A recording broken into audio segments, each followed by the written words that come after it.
विकास जी की विधवा बेटी आशा अपने पिता के सीने से लगकर जोर जोर से दहाड़े मार रही थी। विकास जी के घर में लोगों का जमावड़ा लगा हुआ था। आज उनकी धर्मपत्नी विमला जी का स्वर्गवास हो गया। उनके रिश्तेदार, आस पड़ोसी सभी शोक में आए हुए थे। 50 साल की उम्र में ही विमला जी आज अपने पति विकास जी को छोड़कर हमेशा के लिए चली गई थी। दिल का दौरा पड़ने से उनकी मौत हो गई थी। बेटा बहुत दूर खड़े देख रहे थे। विकास जी अपनी पत्नी से बहुत प्रेम करते थे। उनकी पत्नी उनकी ताकत थी। अंतिम संस्कार का कार्यक्रम खत्म होने के बाद सभी लोग अपने अपने घर चले गए।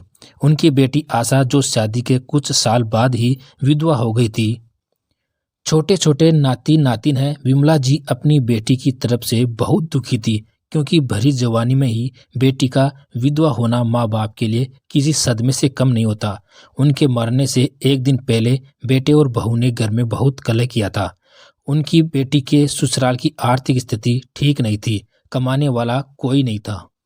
सास ससुर, जो कि बहुत बूढ़े हो चुके थे, वह भी कुछ काम नहीं कर सकते थे। ऐसे में विकास जी अपनी बेटी को कुछ पैसों का सहारा लगा देते थे, जो बेटे और बहू को बिल्कुल भी बर्दाश्त नहीं था। आशा कभी भी मायके आती तो उसके भैया भाभी उसे जलील करने में कोई कसर नहीं छोड़ते। ये देखो आ गई पैसे मांगने। माया ने अपनी ननद आशा की तरफ बुरा सा मुंह बनाते हुए कहा, बहुत जुबान संभाल कर बात कर। ये हमारी बेटी है और तेरी बड़ी ननद। थोड़ा कायदे से बात कर। माँ जी ऐसी ननद नहीं होती जो भैया के हिस्से को ही लूट कर खा जाए। क्या खा लिया मेरी बेटी ने तुम लोगों का, जो ऐसे ताने मार रहे हो तुम? अरे सब कुछ तो तुमसे लूट लूट कर ले जाती है, और क्या कसर बाकी है? माया दंदनाती हुई बोली। विकास जी बोले, बहू हमारी बेटी हमसे कुछ नहीं मांगती। हम उसकी स्थिति और मजबूरी को देखकर उसको सहारा लगाते हैं, और जब तक हम जिंदा है हम अपनी बेटी की पूरी मदद करेंगे। और अपने मरने से पहले क्या बाबूजी? बोलिए, चुप क्यों हो गए? आशीष सकपकाते हुए बोला, टाइम आने पर सब पता चल जाएगा। बेटा चिंता मत करो। बाबूजी, मैं आपके आगे हाथ जोड़ती हूँ। मुझे आप लोगों से किसी तरह का सहारा नहीं चाहिए। भगवान ने मेरी जिंदगी में ससुराल का सुख तो छीन लिया है, मैं मायके का सुख नहीं छीनना चाहती। अरे तो फिर यहाँ रोज रोज क्या लेने आती हो? माया अपनी ननद को धक्का देते हुए बोली। तो बेटी का अपमान होते देख आज विमला जी से बर्दाश्त ना हुआ, और एक जोरदार थप्पड़ उन्होंने बहू की गाल पर रख दिया। बेशरम, तेरी हिम्मत कैसे हुई मेरी बेटी पर हाथ उठाने की? अब की बार हाथ लगा, हाथ ना तोड़ दिया तो कहना। गुस्से से भरी लाल आंखें देखकर माया के होश उड़ गए। वह भागकर पति आशीष के पीछे छिप गई। माँ, ये क्या बदतमीजी है? ये मेरी पत्नी है और इस घर की बहू। आप इस तरह से इस पर हाथ नहीं उठा सकती। इतना ही बोलना था कि एक जोरदार थप्पड़ विमला जी ने अपने बेटे की गाल पर रख दिया। पत्नी तो तेरी अपनी है और बहन तेरे लिए गैर है। अच्छा हुआ तेरा असली चेहरा पहले ही सामने आ गया। अरे हमारे होते हुए ही तेरा यह हाल है, तो हमारे मरने के बाद क्या होगा? बोलते बोलते विमला जी के सीने में दर्द होने लगा, और अचानक से उन्हें दिल का दौरा पड़ गया और वह पीछे को गिर पड़ी।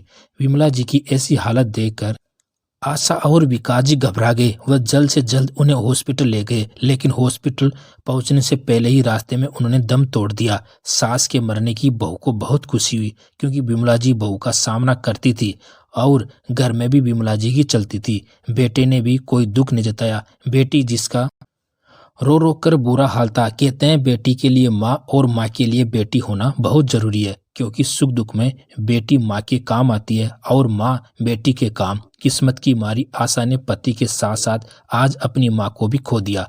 विमला जी का अंतिम संस्कार के बाद सब लोग अपने अपने घर चले गए। पत्नी के गम में डूबे विकास जी ने बेटे और बहू को कुछ नहीं कहा। पत्नी के चले जाने के बाद विकास जी की हालत कुछ ठीक नहीं थी, तो उन्होंने आशा को अपने पास ही रोक लिया। आशा अपने पिता की देखभाल के लिए वहीं रुक गई। अगले दिन दोपहर के समय आशा अपने बच्चों के लिए रसोई में खाना लेने जाने लगी तो उसकी भाभी ने रसोई में ताला लगा दिया। घर में इतना बड़ा दुख होने के बाद भी माया अपने कर्मों से बाज नहीं आई। भाभी, बच्चे भूखे हैं, कम से कम इनके लिए खाना दे दो। आशा अपनी भाभी के सामने हाथ जोड़कर गिड़गिड़ा रही थी। उसका भाई भी वहीं बैठा हुआ था, अखबार पढ़ रहा था, और आशा की भाभी ने आशा की गर्दन पकड़ बाहर के दरवाजे की तरफ धक्का दिया तो आशा गिर पड़ी और उसके सर में चोट आ गई। अपनी विधवा बेटी की ऐसी हालत देखकर दरवाजे पर खड़े विकास जी आग बबूला हो गए। उन्होंने आव देखा ना ताव और एक जोरदार थप्पड़ माया के गाल पर रख दिया। थप्पड़ लगते ही बहू माया के कान सुन हो गए और आशीष का मुंह फटा का फटा रह गया। बाबूजी होश में तो आप घर की बहू पर हाथ उठा रहे हो। कम बोल बदतमीज, तेरी पत्नी तेरी बहन पर हाथ उठा रही है और तू बैठा बैठा देख रहा है। तुम्हारे इसी जंगली व्यवहार के कारण तो मेरी पत्नी मुझे छोड़कर चली गई। आज पानी सर से ऊपर गया है और बहुत दिन से तुम दोनों को बर्दाश्त करता आ रहा हूं। पानी तो उस दिन ही सर के ऊपर पहुंच गया था जब तुम दोनों ने विमला जी को गुस्सा दिलवाया था। अगर उस दिन वह जिंदा होती तो तुम्हारा हिसाब किताब उसी दिन हो जाता, लेकिन अब उसकी कसर मैं पूरी करूंगा।